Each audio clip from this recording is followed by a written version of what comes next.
ዲዮጋንን የሆነ ሰው አስፈልገን። በዚህ ዘመን ሁሉም ለእውነት ያልቆመ ዋሾ፣ የውሸት ደጋፊ፣ ሁሉም ፈሪ ሆነሰ።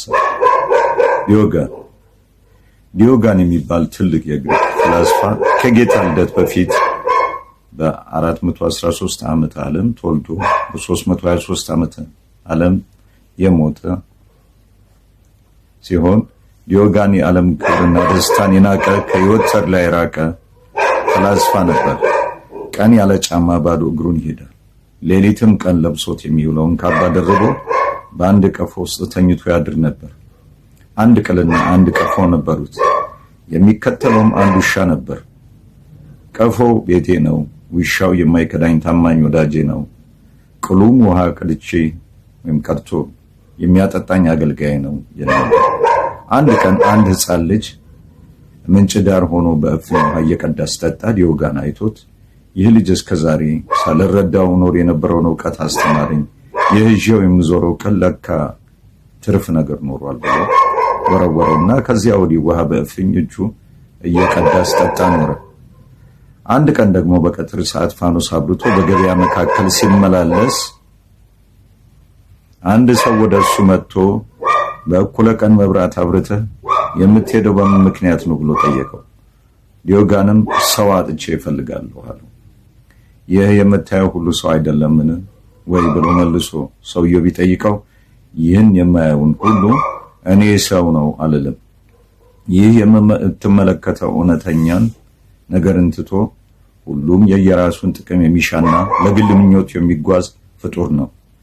እነዚህ ከውጪ የሰው አካል የለበሱ ውስጣቸው ግን እንስሳ የሆነ እላቸዋለሁ እንጂ ሰዎች ናቸው አልላቸውም።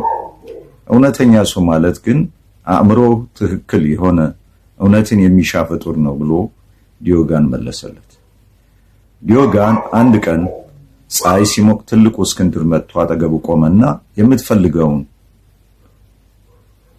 ጠይቀኝና ልስጥህ አለው። ዲዮጋን እኔ የምለምን ፀሐይዋን እንድሞቅ ከፊቴ ዞር እንድትልልኝ ብቻ ነው ብሎ መለሰለት። እኔ እስክንድርን ባልሆን ኖሮ ዲዮጋንን ብሆን በወደድኩ ነበር ብሎ ትልቁ እስክንድር አብረውት ለነበሩት ሰዎች ተናገራቸው ይባላል። ዲዮጋን በእርጅናው እድሜው ሳለ አንድ ሰው እንግዲህ አረጀ፣ ስራ ትተህ እረፍት ብታደርግ መልካም ነው አለው። ዲዮጋን ግን ሰው የሚፈልገውን ነገር ሲያገኝ ደስ ይለዋል እንጂ ወደኋላ አይሸሽም። እኔም ከልጅነቴ ጀምሮ ሞትን ስከተለው ኖር፣ አሁን ስደርስበት ቸኩላለሁ እንጂ ስለምን እረፍት አደርጋለሁ ብሎ መለሰለት። የዚህ ጽሑፍ መልእክት ስለ ዲዮጋን ብቻ ለመናገር አይደለም። በተለያየ ጊዜያት በአርሲ እየተደረገ ያለውን ግፍ በማሰብ ተቋማችንን በተለያየ ሶሻል ሚዲያ ስንገልጽ ኖረናል ከርመናል።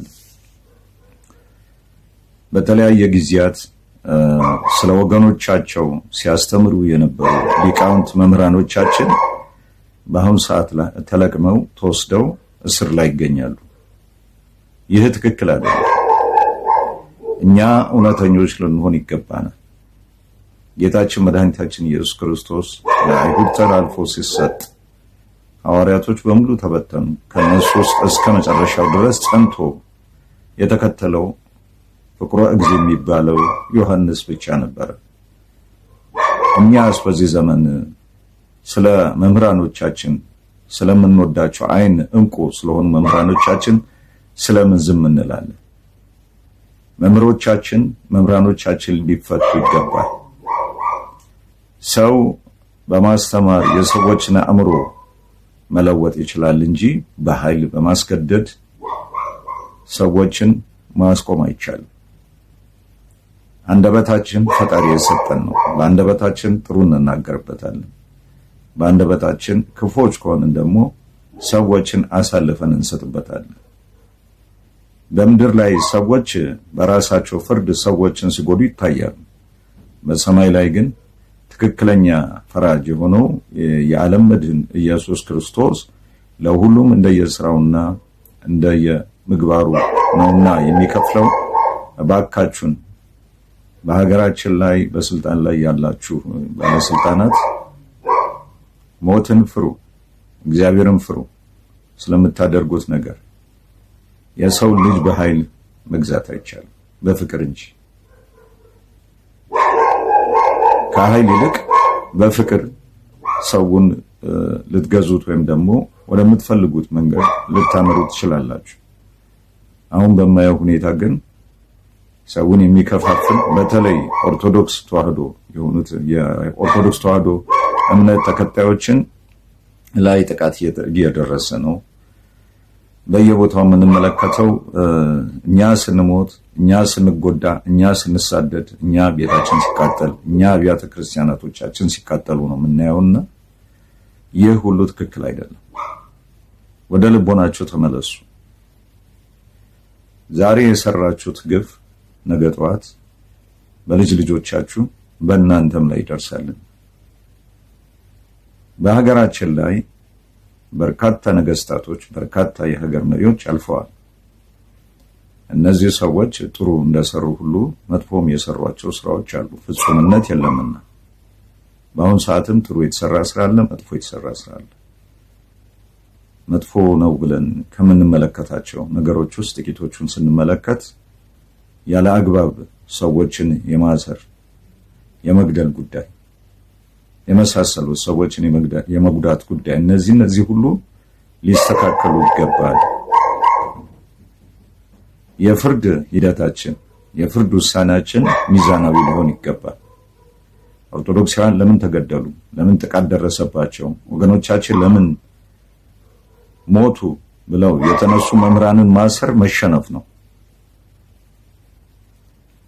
ሚዛናዊ የሆነ ፍትህ አልሰጠም ብዬ የምለው እኛን ለመግደል የዛቱ እኛ ላይ ጂሃድ ያወጁ ሰዎች በነፃነት ሲንቀሳቀሱ ሲኖሩ እያየን እኛ ላይ ግን ጥቃት ሲፈጸም እናያለን። ስለምን?